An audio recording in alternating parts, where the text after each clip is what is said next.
அத்தியாயம் 5.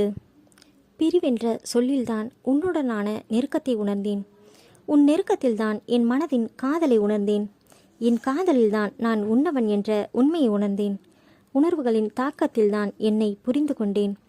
இளம் காலையும் அன்றி அந்தி மாலையும் அன்றி இருந்த அந்த மதிய நேர வெயில் கண்களை கூச வைத்தது. வண்டியை நிறுத்திவிட்டு விஜயனுக்காக காத்திருந்தாள் வியனி. கிழக்கு கடற்கரை சாலையில் பயணித்து உப்பு காற்றை உள்வாங்கியபடி காணத்தூர் டோல்கேட் தாண்டி வந்து வண்டியை நிறுத்திவிட்டு நின்றிருந்தாள். இவன் என்ன பண்ணுறான்? தனது மொபைல் எடுத்து அவனுக்கு அழைப்பு விடுக்க தன்னருகில் பைக்கை வந்து நின்றது. என்னங்க இவ்வளோ வேகம் என கேட்டான் ஹெல்மெட் கழட்டியபடி. அப்புறம் நான் வேணும்னா போயிட்டு மெதுவாக நாளைக்கு வரவா? அட அதுக்காக இப்படியா பேய் மாதிரி ஸ்பீடா? அவன் குரல் அப்படியே அடங்கியது. அவளுக்கு சிரிப்பு தான் வந்தது. சரி விடுங்க, இனி பேய் மாதிரி வரமாட்டேன், மூகினி மாதிரி மெதுவாக கொலுசு சத்தத்தோடு வரேன் என சிரித்தாள். விஜயனும் இலகுவானான். ஆமாம், என்ன படிச்சிருக்கீங்க? தன்னிடம் இருந்த தண்ணீரை எடுத்து பருகியபடி கேட்டாள். விஸ்காம் படிச்சிருக்கேங்க என்றான். ஓ சரி, இனி இந்த வாங்க போங்க எல்லாம் வேண்டாம். அப்போது நீங்களும் விஜயனு கூப்பிடுங்க என்றான். கண்களால் அவனை எடை போட்டவள் எல்லாரும் அப்படி தான் கூப்பிடுவாங்களா என்றாள். ஆமாம், அப்போது நான் விஜயனு கூப்பிடவா என்றாள். அவளின் பளிச்சென்ற பேச்சு அவனுக்கு ஏதோ பிணைப்பை தர தாராளமா என்றான். இருவரும் பேசியபடியே பைக்கை மெதுவாக ஓட்டி வந்தனர். அவர்கள் வரவேண்டிய முகவரிக்கு வந்து சேர்வதற்குள் இருவரும் நல்ல நண்பர்களாகியிருந்தனர். வியாவின் குணமே அதுதான். யாரையும் எளிதில் தன் வசமாக்கி விடுவாள். இதுதானே அந்த அட்ரஸ்? சரிபார்த்து கொண்டு விஜயன் சிவாவிற்கு ஃபோன் பண்ணினான். கேட் அருகில் இருந்த காவலாளி இவர்களை கண்டு ஓடி வந்தான். அம்மா, நீங்கள் ரிப்போர்ட்டர் தானே? உள்ள உங்களுக்காக தான் சார் காத்துட்டு இருக்காரு. இதை எதிர்பார்த்து தானே வந்தாள். இருவரும் உள்ளே சென்றனர். பிஸ்தா கிரீன் கலர் பெயிண்டிங், ஓரங்களில் அடர் பாசி சிவப்பு நிறங்கள். பார்க்கவே பசுமையாய் இருந்தது அந்த வீடு. சாதாரணமாக வீடு என கூற முடியாது. கேரள தரவாடுகளில் வருவது போல இருந்தது. வாசலில் ஆரம்பித்து படிகளில் எல்லாம் சிவப்பு நிற ஓடுகள் அமைத்த தாழ்வாரமும் அகல தூண்கள், சுற்றிலும் கொடிகள் வீட்டை சுற்றி படர்ந்திருந்தது. வராண்டாவில் அமர்வதற்கு ஏற்ப திண்ணையும் பழமையும் புதுமையும் கலந்த அமைப்புகளில் இருந்தன. கார் நிறுத்தும் இடத்தில் ஷெட் மீது அடகிய கொடிகள் படர்ந்து இருந்தது. அதில் சின்ன சின்ன மஞ்சள் நிறப்பூக்கள் மலர்ந்திருந்தது. வாசலில் நின்றபடி பார்வையை சுழல விட்டவள் அங்கேயே அமர்ந்து விடலாம் என நினைத்தாள். உள்ள வாங்க என்ற குரலில் அங்கே பார்க்க சிவா இவர்களை வரவேற்றான். உள்ளே வந்தவர்களை கூடத்திற்கு அழைத்து சென்றான். தாழ்வாரத்தில் அழகிய ஊஞ்சல் வேலைப்பாடுகளுடன் அமைந்திருந்தது. உள்ளே வெளிச்சமும் குளுமையும் சேர்ந்தே இருந்தது. கூடத்தில் இருந்த சோபாவில் அமர வைத்தவன், இருங்க சார் இப்போ வந்துடுவாரு என்றான். அசிரத்தையான பார்வையை பார்த்து கொண்டிருந்தாள் வியனி. அந்த வீடு முழுக்கவே கலைநயத்தோடு இருந்தது. அதற்காக ஆங்காங்கே சிலைகளை நட்டு வைக்கவில்லை. சின்ன பொருட்களிலும் நயமான வேலைப்பாடுகள் இருந்தன. அவள் பார்வை ரசனையாகிக் கொண்டே போவதை தடை செய்ய முடியவில்லை அவளால். வியனி, வியனி ரகசிய குரலில் அழைத்தான் விஜயன். என்னடா என்றால் ரசனை தடைப்பட்ட கடுப்பில். டைரக்டர் சார் படங்களை பார்த்திருக்கியா என்றான். அதையேண்டா இவ்வளோ ரகசியமாக கேட்குற? நாம் என்ன பிட்டு பட டைரக்டரை இன்டர்வியூ பண்ண போகிறோம் என்றாள். அடி பாவி, இப்படி அடி பேசுவ பப்ளிக்கில்? அவர் காதில் விழுந்துட போகுதுடி. அதுக்கு நான் என்ன பண்ண முடியும்? நான் இப்படித்தான். அதுதான் எனக்கும் தெரியுமே என்ற குரலில் என்ற குரலில் விஜயன் அதிர வியனி குரல் வந்த திக்கை கூட பார்க்காமல் அமர்ந்திருந்தாள். Hello sir. விஜயன் எழுந்து கை நீட்டினான். வியனியை பார்த்தபடியே அவனிடம் கை குலுக்கினான் ராகவ். எனக்கென்ன என்ற துணியில் அமர்ந்திருந்தவளை நோக்கி கரம் நீண்டது. அவள் ஒன்றும் நாகரிகம் அல்லாதவள் இல்லையே. பட்டென கரம் நீட்டிவிட்டாள். ராகவின் கை அவள் விரல்களை அழுத்தமாக பற்ற ஹலோ என்றான். பதிலுக்கு ஹலோ என்றவள் அவன் முகத்தை மட்டும் பார்க்கவில்லை. மூவரும் அமர்ந்தனர். வெயிலுக்கு இதமாக நெல்லிக்காய் ஜூஸ் வந்தது. இஞ்சி மணத்துடன் பார்க்கவே மிகவும் அருமையாக இருந்தது. விஜயன் தேங்க்ஸ் சொல்லி எடுத்துக்கொண்டான். வியனி வேண்டாம் என மறுத்துவிட்டு தண்ணீர் பாட்டிலை எடுத்து குடித்தாள். என்ன ஆச்சு இவளுக்கு? விஜயன் பார்த்தான். ராகவ் தன்னை அறிமுகம் செய்து கொண்டான். விஜயன் புரோட்டோகிராஃபர் என கூறவும் அவனிடம் கொஞ்சம் நேரம் அது தொடர்பாக பேசி கொண்டிருந்தான். வார்த்தைகள் அவனிடம் இருந்தாலும் அவன் பார்வை நேரடியாகவே வியனியை வட்டமடித்தன. இதை விஜயனும் கவனிக்க தவறவில்லை. வியாவை பார்க்காம இருந்தாதான் குற்றம் என நினைத்து கொண்டான். பால் நிறமெல்லாம் இல்லை, தேன் நிறம் என்று வேணுமானால் சொல்லலாம். உயர்த்தி போட்டிருந்த கொண்டை அவளை கூடுதல் உயரமாக காட்டியது. கண்கள் துருதுருவென உற்சாகத்தை அள்ளி கொட்டின. ஆடைகள் நேர்த்தியாய் இருந்தன. அளவான உயரம், அதற்கேற்ற உடலமைப்பு. சேலை கட்டினால் அப்படியே அப்சரஸ் போல இருப்பாள். மனதினுள் நினைத்தான். ராகவின் பார்வையில் ஆராய்ச்சியோ காமமோ தென்படவில்லை. முதலாக பார்ப்பது போலவும் இல்லை. மாறாக ஒரு உரிமை இருந்தது. நான் அப்படித்தான் பார்ப்பேன் என ரைட் ராயலாக பார்த்து கொண்டிருந்தான்.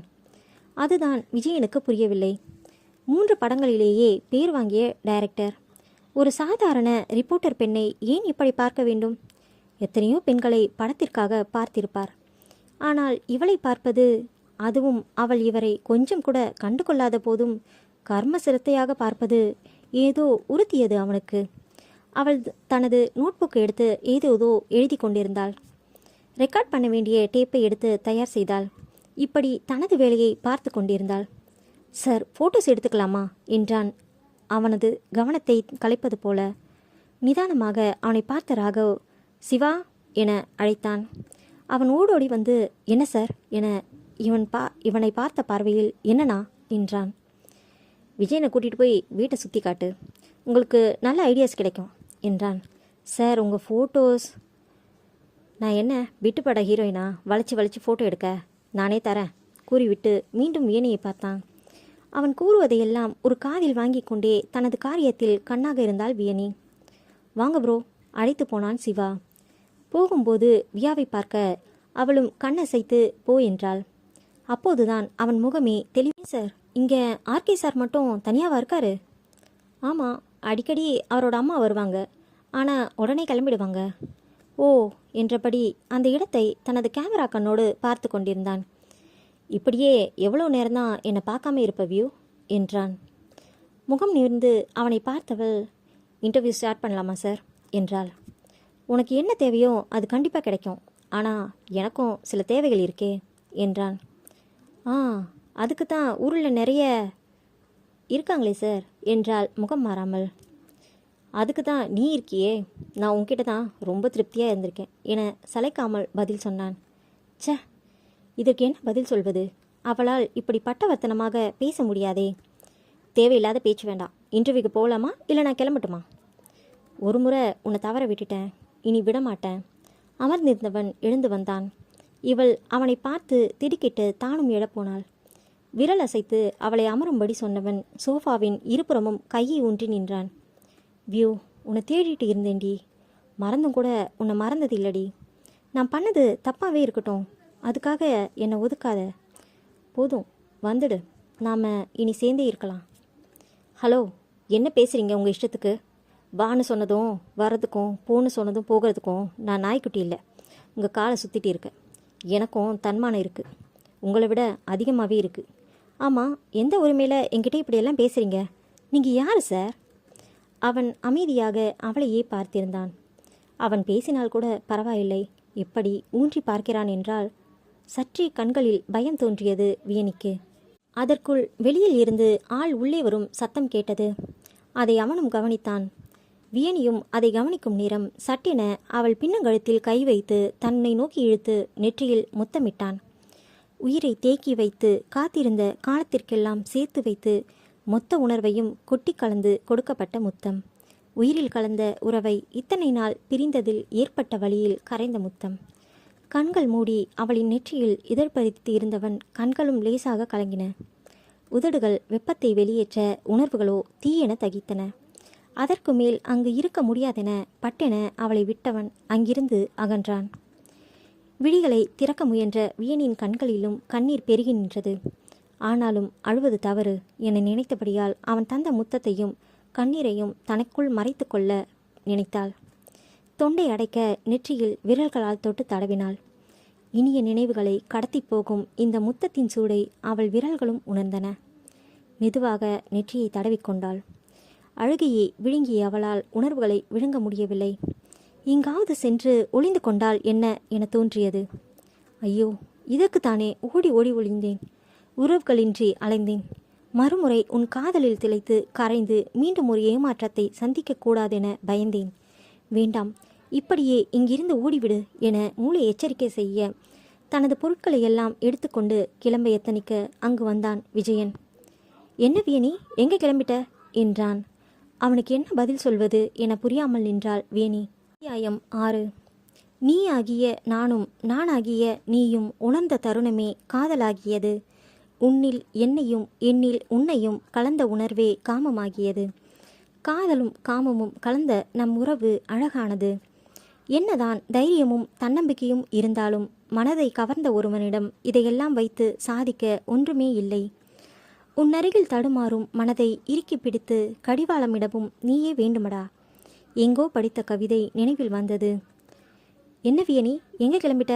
நான் கேட்டுக்கிட்டே இருக்கேன். அவளை பெண் கொண்டு கையில் தட்டினான் விஜி.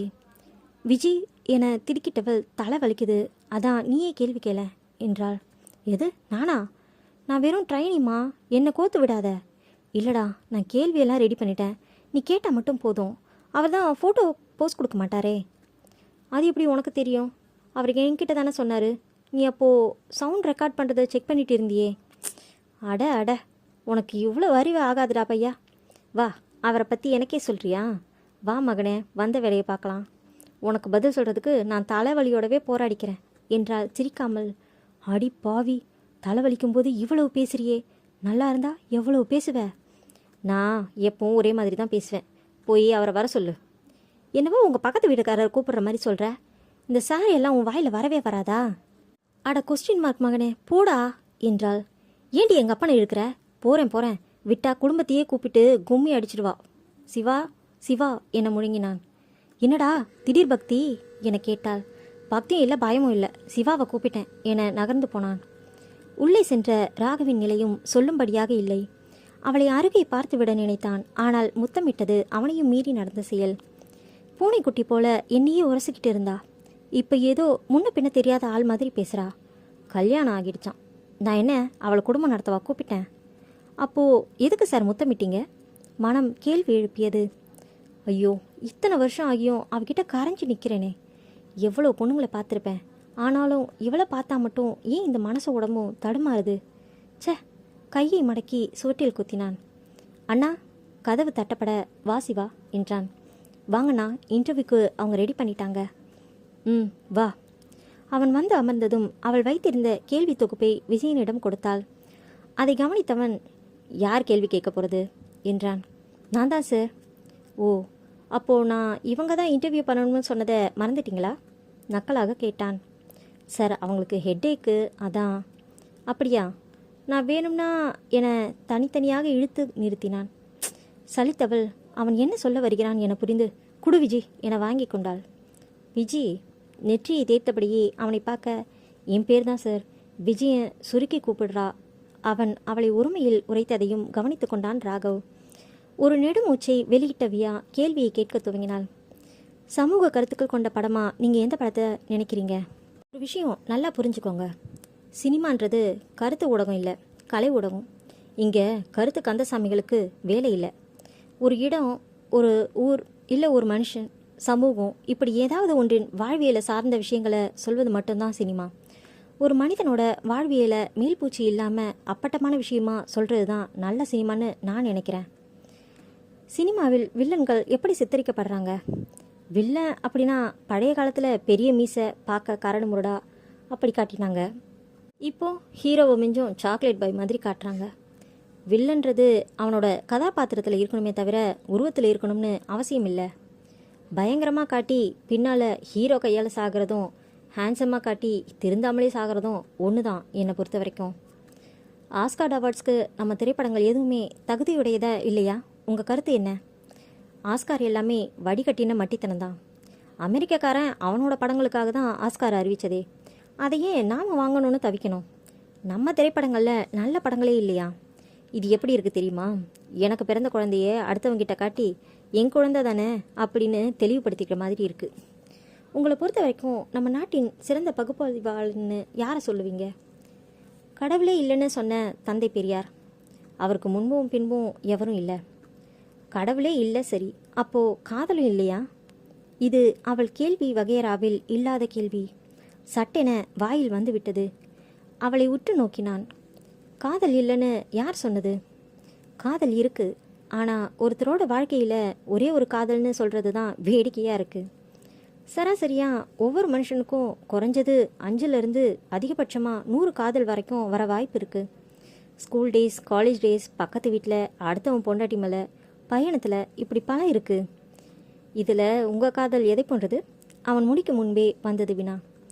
அதை என் காதலிக்கிட்ட சொல்லிக்கிறேன். என் காதல் ஒன்றும் ஊரறிய தம்பட்டம் போட்டு சொல்லப்பட வேண்டிய செய்தி இல்லை. ஆமாம், அப்போ தானே கழட்டி விட வசதியாக இருக்கும், முணுமுணுத்தாள். அது என்னை காதலிக்கிறவங்க பட வேண்டிய கவலை. உங்களுக்கு என்ன கவலை என்றான் புருவங்களை உயர்த்தி. இங்கே என்ன நடக்குது என்ற ரீதியில் பார்த்திருந்தனர் விஜயும் சிவாவும். செய்தி ஊடகம் பற்றின உங்கள் கருத்தை சொல்லுங்கள். நீங்கள் ஏற்கனவே அதில் பணியாற்றி இருக்கீங்க. இந்த துறை இன்னும் எந்த வழியில் மேம்படுத்தலாம்? அவளை கொஞ்சம் நெருங்கி அமர்ந்தவன், முதல் விஷயம், உங்கள் சொத்தை பிடுங்கிட்டு போகிற மாதிரி இப்படி உம்மனுக்கு முகத்தை வச்சுக்கிட்டு கேள்வி கேட்கக்கூடாது என்றவன் மீண்டும் பழைய நிலைக்கு வந்து அமர்ந்து பேச துவங்கினான். டெக்னாலஜி இன்னும் வளரணும். அரைச்சமாவே அரைக்காமல் கள்ளக்காதல், திருட்டு இதையே பிரதான செய்தியாக போடாமல் முடிஞ்ச வரைக்கும் நம்ம வரலாறு என்னன்னு விளக்குற மாதிரி செய்தி போடணும். பெண்களை அடிமையாக்கி வைக்கும் குடும்ப சூழல் பற்றி நீங்கள் என்ன நினைக்கிறீங்க? யாரையும் அடிமைப்படுத்த முடியாது. நம்ம வாழ்க்கை நம்ம கையில். அடுத்தவனுக்கு கெடுதல் இல்லாமல் வாழறது வாழ்க்கை, அது போதும். அடிமையாக வாழணும்னு அவசியம் இல்லை. குடும்பத்தில் தண்ணியே புதைச்சிக்கிட்டு கொடுமைப்படுத்துகிறாங்க, அடிமைப்படுத்துகிறாங்கன்னு கொய்யும் முறையோன்னு கத்த வேண்டியதில்லை. ஆனால் அதை விட்டு வெளியே வர மாட்டாங்க. கேட்டால் பாசம் பாயாசம்னு கதை சொல்கிறது. யாருக்கு பாசம் இல்லை? நம்ம விட அறிவு கம்மி, ஆனால் கம்மியான உயிரினங்கள் கூட இறை தேட கற்றுக் கொடுத்து குட்டிகளை தனியாக துரத்தி விட்டுடுது. அதுக்கு பிறகு அதோட வாழ்க்கையை அது தானே பார்த்துக்கும். ஆனால் நாம் தான் பிள்ளைங்களுக்கு கல்யாணம் பண்ணி வச்சாலும் அவங்க நடுவில் புகுந்து நாட்டாமல் பண்ணுவோம். நம்ம வாழ்க்கைக்கு துணை அவசியமா? ஏன், துணை அவசியம்தான். என்னோட காதலை காட்ட, காமத்தை பகிர்ந்துக்க, செல்ல சண்டைகள் போட, நான் ரசிக்க, நான் தரும் தொல்லைகள் இம்சைகள் எல்லாம் ரசிக்க நிச்சயமாக ஒரு துணை வேணும். இது எப்போ எடுத்த முடிவுன்னு தெரிஞ்சுக்கலாமா? நக்கலாக கேட்டாள். அவசியம் தெரிஞ்சுக்கணுமா? சொல்கிறேன், ஆனால் என் கூடவே இருந்தா என்றான் அவளிடம் ரகசியமாக. உச்சி கொட்டியவள், ஓகே விஜி, மீதியை நாளைக்கு பார்த்துக்கலாம் என்று எழுந்தாள். என்னவியா, சாருக்கு நாளைக்கு ஷூட் ஏதாவது இருக்கலாம், அவரை கேட்காம என இழுத்தான். இவள் திரும்பி ராகவை பார்த்தாள். ஒரு நொடி, பரவாயில்ல, நாளைக்கு வச்சுக்கலாம் இன்டர்வியூ என்றான் அவன். விஜி இவளை பார்க்க பாதி தூரம் வாசலை அடைந்திருந்தாள். நாங்கள் வரோம் சார், உங்களை சந்தித்ததில் ரொம்ப சந்தோஷம் என்றான் சம்பிரதாயமாக. நோ ஃபார்மாலிட்டிஸ் என கை குலுக்கி விடை பெற்றான். போனதும் அருகில் வந்த சிவா, அண்ணா அந்த பொண்ணு என்னன்னா இவ்வளோ திமிரா இருக்கு என்றான். டேய், அதாண்டா அவ பொண்ணு இல்லை, அண்ணி, ஓகேவா என்றான். அண்ணியா? அவங்க கல்யாணம் ஆனவங்கன்னு கேள்விப்பட்டேனே என யோசித்தவன், சரிண்ணா என்றான் அவன் குணம் அறிந்தவனாய். அதை கேட்க அவன் அங்கு இல்லை. வேக எட்டுக்களுடன் மாடிக்கு வந்தவன் அங்கிருந்து அவளை பார்த்தான். ஹெல்மெட் மாட்டியபடி தனது பைக்கை உசுப்பிவிட்டு கிளம்பினாள் வியனி.